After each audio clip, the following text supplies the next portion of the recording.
सत्य युग से कली युग तक कई ऐसे महापुरुष हुए हैं जिन्होंने अमृत को पाया है जो अमर है। हमारे शास्त्र इनके कहानियों से भरे पड़े हैं। कई ऋषि मुनि, भगवान के भक्त और देवता अमर हैं। किसी को वरदान से, किसी को श्राप से और किसी को अमृत से अमृत तो मिला। अमर एक ऐसा शब्द है जिसे सुनकर हर कोई रोमांचित हो जाता है। पौराणिक कथाओं के अनुसार अमृत एक ऐसा पेय पदार्थ है जिसे पीने वाला अमर हो जाता है। अमर यानी जो ना मरे। पर क्या ये सत्य है? अमर का विलोम है मृत्यु। सत्य क्या है, अमरता या मृत्यु? दोनों तो सच नहीं हो सकता। या तो अमरता सत्य होगी या फिर मृत्यु। जब यक्ष ने युधिष्ठिर से पूछा कि संसार में सबसे बड़ा आश्चर्य क्या है, तो युधिष्ठिर ने कहा कि हर रोज आंखों के सामने कितने ही प्राणियों की मृत्यु हो जाती है, यह देखते हुए भी इंसान अमरता के सपने देखता है। गीता में भगवान श्री कृष्ण अर्जुन से कहते हैं, जातस्य ही ध्रुवो मृत्यु ध्रुवम जन्म मृतस्य च तस्माद् परिहार्येऽर्थे न तुम सोचि तुमर हसी। मतलब जिसका जन्म हुआ उसका मृत्यु निश्चित है और मरने वाले का जन्म भी निश्चित है। इसलिए जो अटल है, जो बदल नहीं सकता, उसके विषय में तुम्हें शोक नहीं करना चाहिए। यानी मृत्यु अटल है, सत्य है। तो फिर अमरता क्या है? तो क्या अमर होना झूठ है? तो फिर शास्त्र ऐसा क्यों कहता है, मृत्युर्मा अमृतम गमय, मुझे मृत्यु से अमरता की ओर ले चलो। इस श्लोक में भगवान ने अर्जुन से कहा, ब्रह्मा और उससे उत्पन्न संपूर्ण सृष्टि पुनरावृत्ति स्वभाव की है। यह उत्पन्न होती है और नष्ट होती है, किंतु मेरे आश्रित रहने वाले भक्तों का पुनर्जन्म नहीं होता। संसार के सृष्टिकर्ता ब्रह्मा जी है। ब्रह्मलोक की गणना के अनुसार उनकी आयु 100 वर्ष की ही है। फिर उनका भी मृत्यु निश्चित है। तो फिर उनके बनाए जीव अमर कैसे हो सकता है?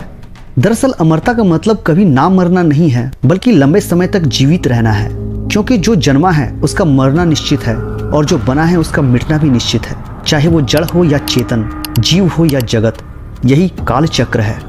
पर भगवान की कृपा और उनके वरदान से कई ऐसे महापुरुष हुए हैं जिनका जीवन काल हमारे सोच से भी ज्यादा विस्तृत है। उन्हें हम अमर कहते हैं।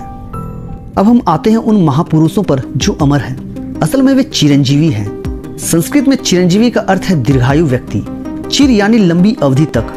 वह जीव जो लंबी अवधि तक जिए उन्हें चिरंजीवी कहते हैं। इसी शब्द को अमरत्व या अमरता के रूप में भी जाना जाता है। भारतीय संस्कृति में जब बड़े आशीर्वाद देते हैं तो कहते हैं चिरंजीवी भव। चिरंजीवी का अर्थ होता है चिरकाल तक जीवित रहना। इसे ही आम भाषा में अमर होना कहते हैं। पुराणों में वर्णित अमर व्यक्तियों के विषय में लोगों में मतभेद है।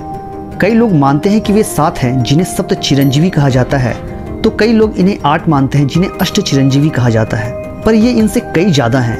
पहले हम 8 चिरंजीवी के बारे में बात करेंगे, फिर हम बताएंगे ये उससे भी ज्यादा है। अष्ट चिरंजीवी स्तोत्र में आता है, अश्वत्थामा बलिर्व्यासो हनुमांश्च विभीषण कृपः परशुरामश्च सप्तैते चिरंजीविनः। अश्वत्थामा, बलि, व्यास, हनुमान, विभीषण, कृपाचार्य और परशुराम ये 7 चिरंजीवी हैं। ज्यादातर लोग इसी श्लोक को कोट करके कहते हैं यही सप्त चिरंजीवी है। पर इसके ही अगले श्लोक में आता है, सप्तैतान स्मरण नित्यम मार्कंडेयमथाष्टमम जीवेत वर्षशतम सोपि सर्वव्याधि विवर्जितः। यानी इन 7 के साथ 8वां मार्कंडेय जी को जो भी व्यक्ति सुबह उठकर स्मरण करता है उन्हें 100 वर्ष की आयु और सारे रोगों से मुक्ति मिलती है। इसी तरह इससे मिलता जुलता एक श्लोक और आता है। इसमें स्पष्ट रूप से इन 8 का नाम दिया गया है। सभी इन सब के बारे में जानते हैं, इसलिए इनके बारे में विस्तार से ना बताते हुए सिर्फ इनके कालखंड और अमरता के कारण को जानेंगे। भक्तराज प्रहलाद के पौत्र यानी पोता थे राजा बलि, जिनका जन्म सत्य युग में हुआ था। उनकी दानवीरता से प्रसन्न होकर भगवान वामन ने उनका अहंकार तोड़ते हुए पाताल लोक में भेज दिया और उनके द्वारपाल बन गए। कहा जाता है कि भगवान आज भी उनके द्वारपाल बने हुए हैं। भगवान विष्णु के 6वें अवतार थे भगवान परशुराम। असल में इनका नाम राम ही था। भगवान शिव से फरसा प्राप्त करने पर इन्हें परशुराम कहा जाने लगा। इनका जन्म सत्य और त्रेता के मध्य में हुआ था।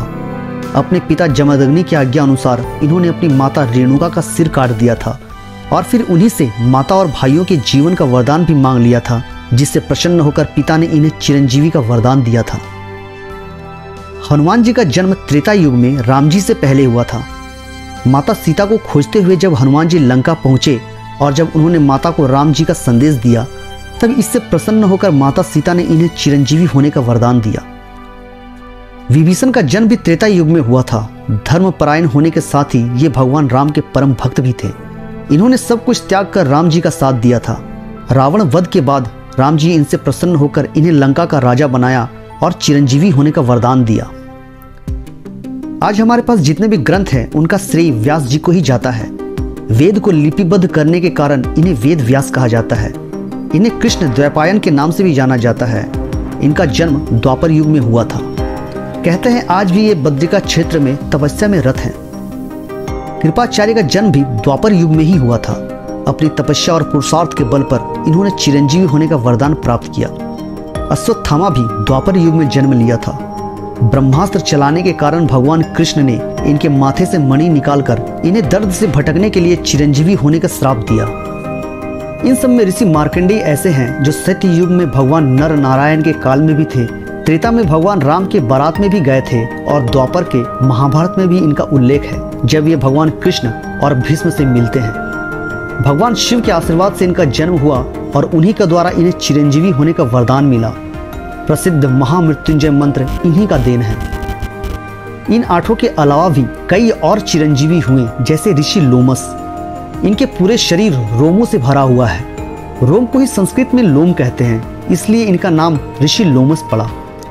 जब ब्रह्मा जी की आयु 100 वर्ष पूरी होती है तब इनके शरीर से एक रोम टूटकर गिरता है। इसी तरह जब इनके शरीर से सारे रोम गिर जाएंगे तब इनकी मृत्यु होगी। कहते हैं इन्होंने हजारों ब्रह्मा को देखा है। इसी तरह काकभुसुंडी जी हैं जिन्होंने 11 बार रामायण और 16 बार महाभारत को देखा है। भगवान नारायण के परम भक्त देव ऋषि नारद जी, तारामंडल में सप्तऋषिगण, चारों सनत कुमार, दोनों अश्विनी कुमार, ये सब भी चिरंजीवी ही हैं। दोस्तों ये वीडियो कैसे लगा कमेंट करके जरूर बताएं और इस चैनल को लाइक और सब्सक्राइब अवश्य करें ताकि हम आगे और भी आप तक ऐसी वीडियो पहुंचा पाएं।